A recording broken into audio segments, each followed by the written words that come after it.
जब एक positive result आता है ना, एक पॉजिटिव रिजल्ट चाहे 10 फेलियर के बाद में आओ, दुनिया की सारी सड़कें आपके घर तक आती है। पूछना नहीं पड़ता कि आपका घर कहां पे है, लोग अपने आप आपका घर ढूंढ लेते हैं। लोगों के द्वारा उठाई गई हर अंगुली वापस मुड़ जाती है। इसलिए कहते हैं कि काम हमें ऐसा करना है, बस किसी को कुछ बताना नहीं है, किसी को कुछ कहना नहीं। मैं हमेशा कहता हूं कि बिल्कुल ये प्रदर्शन नहीं होना चाहिए कि मैं तैयारी कर रहा हूं, मैं क्या कर रहा हूं।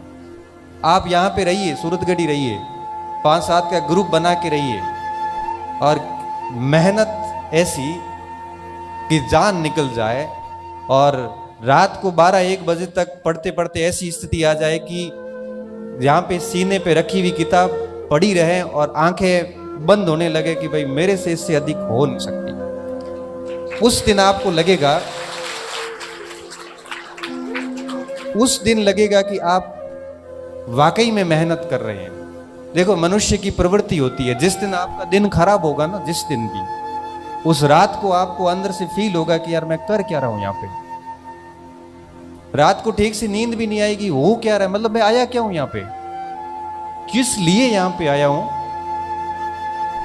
और जिस दिन आप सुबह उठ के और रात को सोने तक पूरे दिन जबरदस्त पढ़ाई की है, मतलब आपकी क्षमता से एक कदम आगे, उस रात की नींद ही अलग होती है, उस रात का सेटिस्फेक्शन अलग होता है। और मैं कहता हूं स्टूडेंट को, आप है ना ऐसे 5 दिन करके देखिए, 5 दिन आपको एक अलग प्रकार की अनुभूति होगी। और जब कुछ नहीं हो रहा, समय खराब हो रहा, तो खुद से सवाल कर लीजिए। मैं दिल्ली में था, उसी साल की बात है, 31 का टाइम था और बच्चों ने कुछ पार्टी गई थी, तो सभी ने कहा कि पार्टी करेंगे आज, ये वो। मेरे को कहा आप भी आना, मैं भी चला गया। पार्टी में गए, वहाँ पे बैठे रहे सबने, कोई किसी ने अपने अपने हिसाब से सभी ने पार्टी की। मैं तो मेरा ब्राह्मण आदमी और जिंदगी में कोई कुछ किया नहीं, मैंने मेरी जीवन में कभी चाय के अलावा कोई नशा नहीं किया। और दूसरा किया पढ़ाई का, जो मुझे आज भी है। आज भी गाड़ी में आता हूँ तो किताब रखता हूँ कि 2 चीजें सीख के आऊँगा, नुकसान क्या है। तो 2-2:30 बजे वहाँ से फ्री हुए घर आया तो आपको पता है कि 2-2:30 बजे सोते हैं, फिर सुबह जल्दी उठ नहीं पाते, पूरा शेड्यूल बिगड़ा।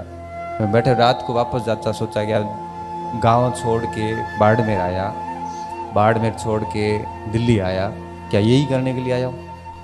मन में यही बातें आ रही कि कर क्या रहा हूँ, कितनी कंपटीशन है, लोग पढ़ रहे हैं और मैं इधर पार्टियां कर रहा हूँ।